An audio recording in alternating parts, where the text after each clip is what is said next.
Hey everybody, Justice here from the Fools of Tista group. I just went 4-0 at our locals with the new Exodia deck, actually. It was pretty cool. Something I really wanted to try out for a little bit now. I've always liked the archetype. I thought it was very gimmicky and very grandpa related. But without further ado, I'm just going to give you guys my quick profile. So obviously we have Exodia, you know, the man, the legend himself. Here we are. The 5 vanillas. I don't care what anyone says. This is a vanilla as well. And they are also 5 bricks. So if you see that in your hand, I'm sorry, but you can still make some plays with it, actually. Then we're going to play 3 shield, 3 caveman, and 2... What's his name again? Golem. Yeah, Golem. I was about to call him Big Boy, but I try to be as professional as I can. So basically, what happens is shield gets you the spell, caveman gets you a monster, and this gets you the field spell.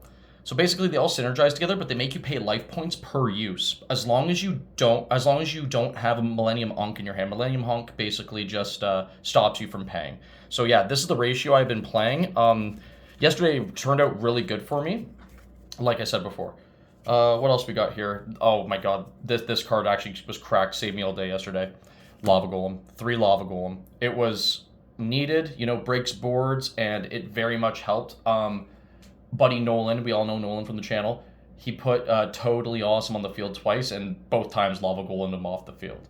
So that really helped a lot. Another card that really helped a lot yesterday was Dimension Shifter. We are in a huge Dimension Shifter format, and I was opting to play Kashtira again, but I noticed that everyone was playing Kashtira, so I just kind of stepped back from it and wanted to try something a little bit different.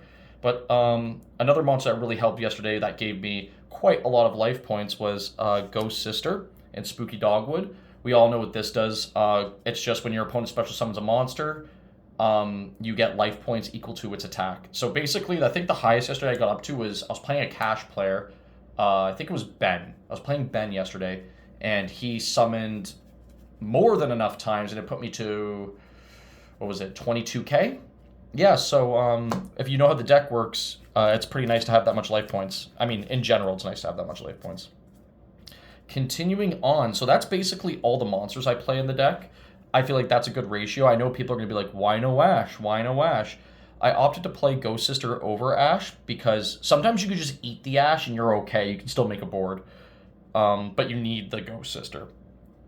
But we have 3 Ankh, 2 Temple, 1 Terraforming, 1 Set Rotation, just going off camera, and then 1 Secret Village of the Spellcasters. Basically, this basically gets you at the Big Boy Exodia. Temple's really good because Temple back row is one of your monsters, and then back row is a monster from your deck, basically getting you into your big boys.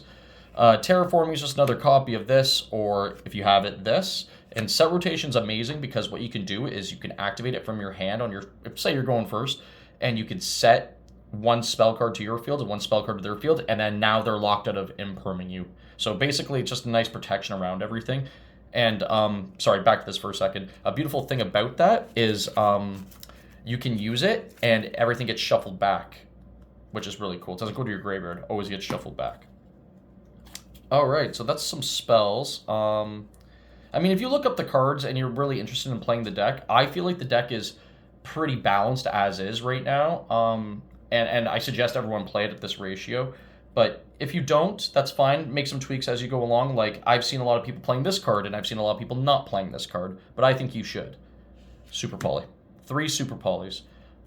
It's an amazing board breaker. You main it. You can go first with it. You can do a bunch of stuff. You can go second with it and break a board. Obviously, we all know what this does. It's the heart and soul of a fusion deck. But yeah. And we also got 3 Pot of Prosperities. Just some fetch, whatever you need at the time.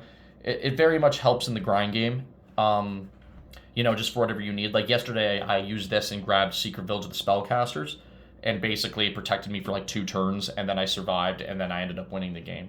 So board breakers and fetch, they're much, much needed in the format, as always. So now for the final few cards I got here. These are basically the cards that you don't ever want to see in your hand. These are all searchable off of cards in your extra deck. So basically we have 1 Obliterate Blaze, 1 Obliterate, and 1 Exod Fires of Rage. This card's amazing. This card's cracked. Activate it, blows up the back rows, pay half your life points, and then you basically get to equip up to 5 Forbidden 1 pieces to your fusion summoned Exodia monster, and then he gets 2,000 per piece, so 5 pieces times 2, that's 10,000. And then when he attacks, you can activate his effect and go for an additional X amount of life points. So 10,000 plus whatever. Obliterate's really good because it's a target bounce.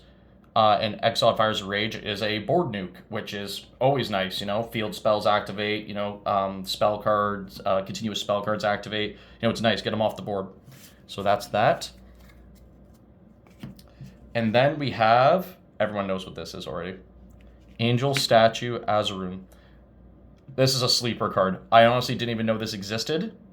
And I saw a buddy of mine pull it out of his binder and he goes, play this. And I go, okay, why? And he's just read it. And I read it and went, but how am I going to play that? And he threw Silhouette Rabbit at me. And he said, play that. And I said, oh, that's actually ingenious.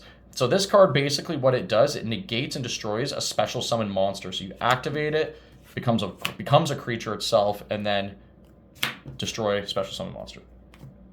All right, so that's the deck right there. That's the main deck, okay, guys?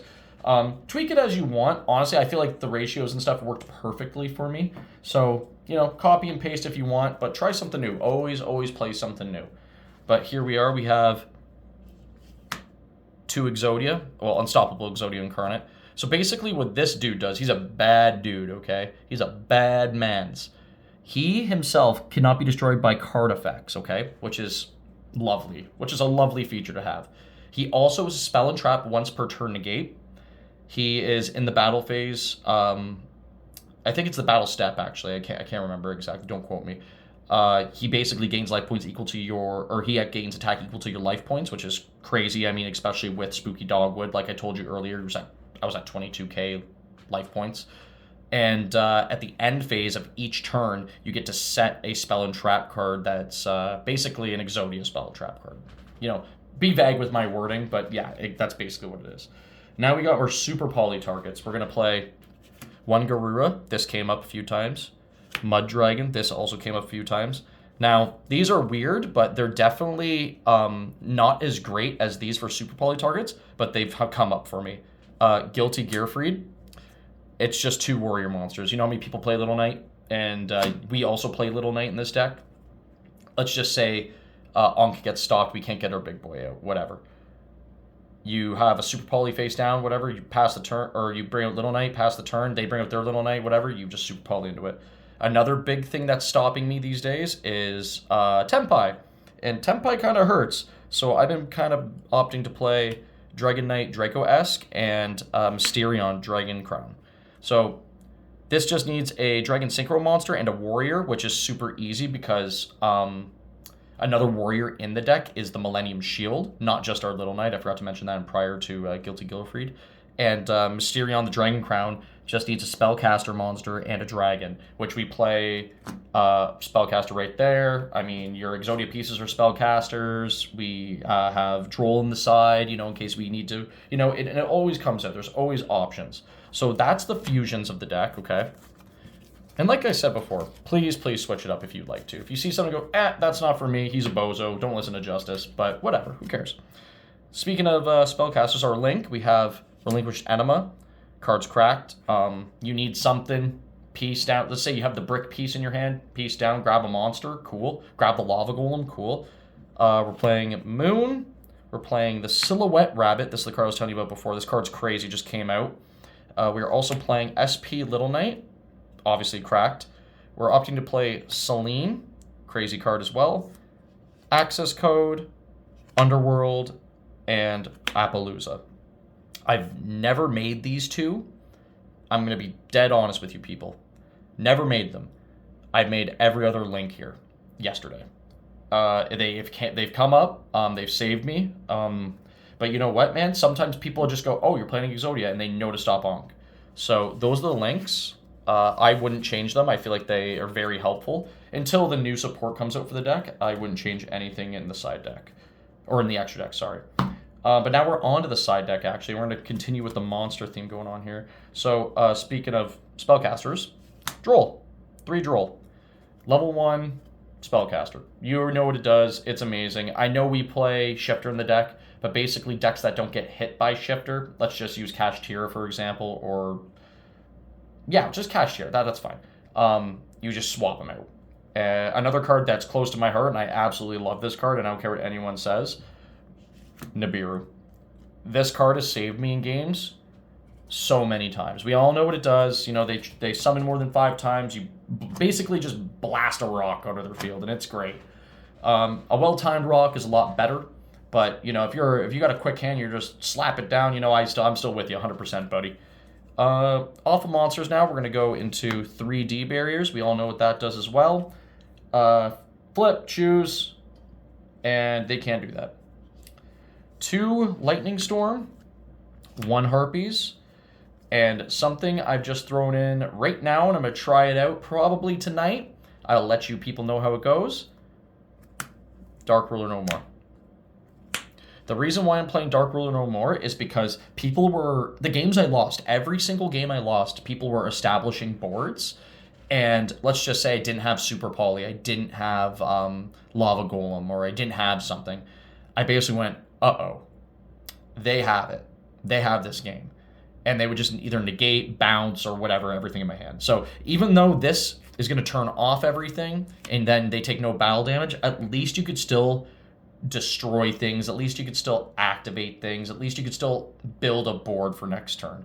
Like, it's just a great card. So that's the deck, guys. I really hope you enjoy it. Huge shout out to all the people that have been watching. Huge shout out to our friends at Locals. Nick, Nolan, Ben. You guys know who you are.